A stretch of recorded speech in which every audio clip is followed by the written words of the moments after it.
আচ্ছা, ধরো তোমার কাছে একটা বেলুন আছে, তুমি সেটাকে পিন দিয়ে ফোটালে আর ওটা ব্লাস্ট ফেটে গেল। কেন বলো তো?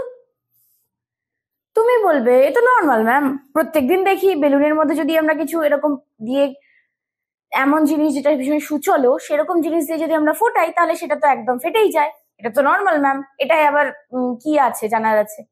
আছে। জানো কিসের জন্য ফেটে যায়? সেটা হচ্ছে, চলো জেনে নিই। আমরা আজকে সেই ব্যাপারেই জানবো। Okay, so hello students, welcome to মিনসা একাডেমি, যেখানে আমরা কি করি বলো, high qualities videos, animation, images এর মাধ্যমে কঠিন কোনো টপিককে একদম সোজাভাবে বুঝিয়ে দিই তোমাদেরকে। আজ আমি যে টপিকটা নিয়ে এসেছি সেটা হচ্ছে বেলুনকে কোনো সুচালো জিনিস ফোটালে বেলুনের মধ্যে সেটা ফেটে কেন যায়, সেটা নিয়ে আলোচনা করব। আমি তোমাদের সায়েন্স টিচার, তো চলো স্টার্ট করা যাক আমাদের এই টপিকটা। তো বেলুনের মধ্যে জানো, ছোট ছোট ছোট ছোট ছোট ছোট এমন কিছু এরকম জিনিস থাকে যেটা ক্রমাগত বেলুনের দেয়ালটাকে ধাক্কা মেরে যাচ্ছে। যেমন আমরা দরজাতে এরকম করে ধাক্কা মারি না, সেই রকম ভাবে এই বেলুনের মধ্যে এরকম ছোট ছোট বলের মতো থাকে। এত ছোট সেটাকে দেখা যায় না চোখে। সেটা কি করে, ক্রমাগত এই বেলুনের যে গাটা আছে না সেটাকে ধাক্কা মেরে যাচ্ছে। আর এই ধাক্কা মারার জন্যই এই বেলুনের গায়ের মধ্যে কি তৈরি হচ্ছে বলতো, একটা প্রেসার তৈরি হচ্ছে। ঠিক আছে, একটা প্রেসার সৃষ্টি হচ্ছে। এই প্রেসারের জন্যই যখনই তুমি তো মুখটা বেঁধে রেখেছো, যখনই ও কোথাও থেকে বেরোনোর জায়গা পাই, যে তুমি ফুটিয়ে দিলে না বেলুনটাকে একটা সুচলো জিনিস দিয়ে বা নর্মাল জিনিস দিয়ে, তখন কি হলো, ওই যে হাওয়াটা চারিদিক থেকে, মানে ধরো একটা বদ্ধ ঘর আছে, সেখানে অনেক লোক আছে, সেটাকে জোরে জোরে জোরে জোরে মারছে, মানে ওখানে অনেক এত লোক, ভিড় পুরো, ঠিক আছে, পুরো গাদাগাদি লোক। তো সেখানে সবাই মারধর করছে, দরজার মধ্যে এর মধ্যে ওয়াল গুলোর মধ্যে মারধর করছে যে দরজা খোলো দরজা খোলো। তখন যদি তুমি একটা ছোট্ট মতো জায়গাও খুলে দাও, কোনো দরজা বা কোনো জানালা, সেখান থেকে সমস্ত লোক বেরোতে শুরু করবে।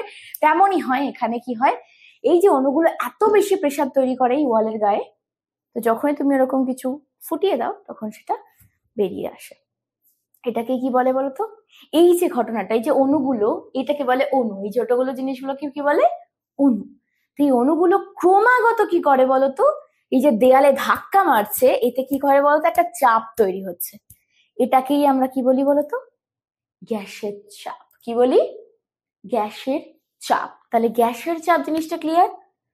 যখন অণুগুলো, এই যে গ্যাসের ছোট ছোট অণুগুলো দেখতে একদমই খুব ছোট, যত ক্রমাগত যখন দেয়ালগুলোতে ধাক্কা মারছে, ধরো তুমি একটা, তোমার যে কোনো একটা কন্টেনার, সে কোনো বেলুন হতে পারে, যা কিছু যার মধ্যে গ্যাস ভরা আছে, সেটা ক্রমাগত কিন্তু ধাক্কা মেরে যাচ্ছে। এই জন্যই না গ্যাসে, বাড়িতে যে গ্যাসের সিলিন্ডার, সেটা না অনেক প্রেসার দিয়ে রাখা থাকে। কি বলতো, এই গ্যাসগুলো তখন কি হয় বলতো, প্রচুর প্রেসার তৈরি হয় না, সেই জন্যে ওটাকে এত মোটা আবরণ দিয়ে ঢাকা হয়। না তো বেলুনের মতো এরকম পাতলা একটা চামড়ার আবরণে করে আমাদের গ্যাসের সিলিন্ডার নিয়ে আসতে পারতাম না, গ্যাসের ওরকম ভাবে গ্যাস ভরে নিয়ে এসে রান্না করতাম। তো ওখানে এত প্রেসার দেয় বলেই আমাদের কি করতে, একটা মোটা লোহার আবরণ দিয়ে ওটাকে ঢেকে রাখতে হয়।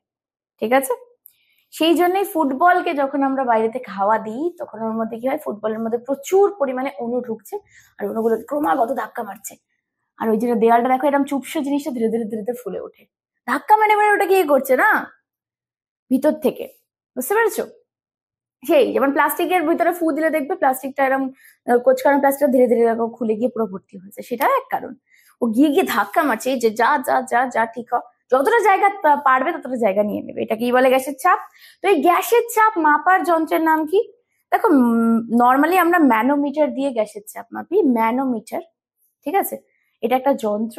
তো এই ম্যানোমিটারের একরকমই ম্যানোমিটার হচ্ছে ব্যারোমিটার, তোমরা সেটা শুনেছো, ব্যারোমিটার নামও শুনেছো, দেখে নাও, এটাই হচ্ছে ব্যারোমিটার।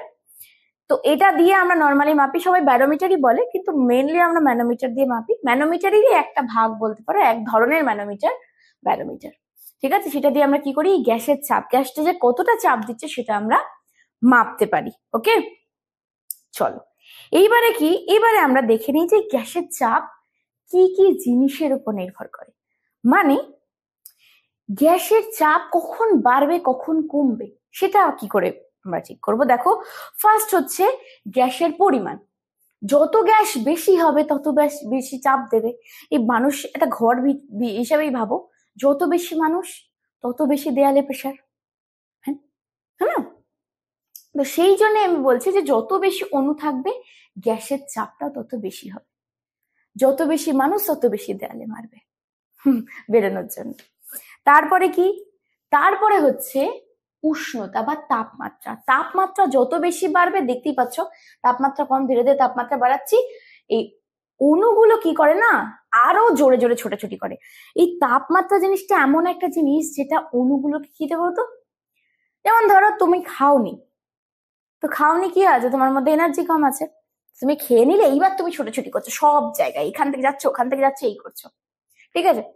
তেমন ভাবেই গ্যাসেদের জন্য এই এই উষ্ণতা বা তাপমাত্রাটা হচ্ছে ওদের খাবার।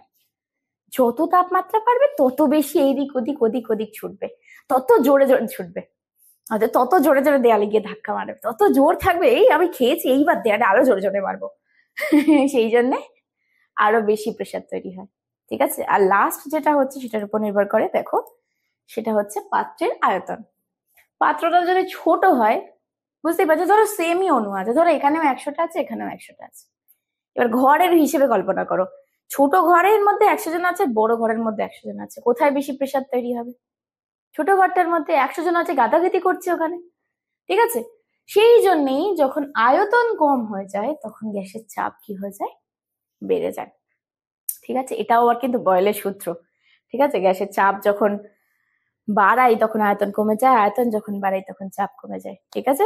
সো দেখতেই পাচ্ছ এটা একদম ছোট্ট টপিক ছিল, একদম মিষ্টি একটা কিউট টপিক, আর এই টপিকটা আমাদের কিন্তু এখনই শেষ হয়ে গেল।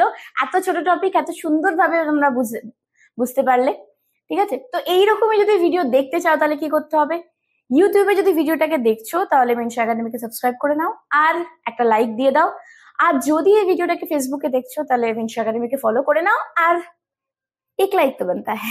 Okay, bye bye.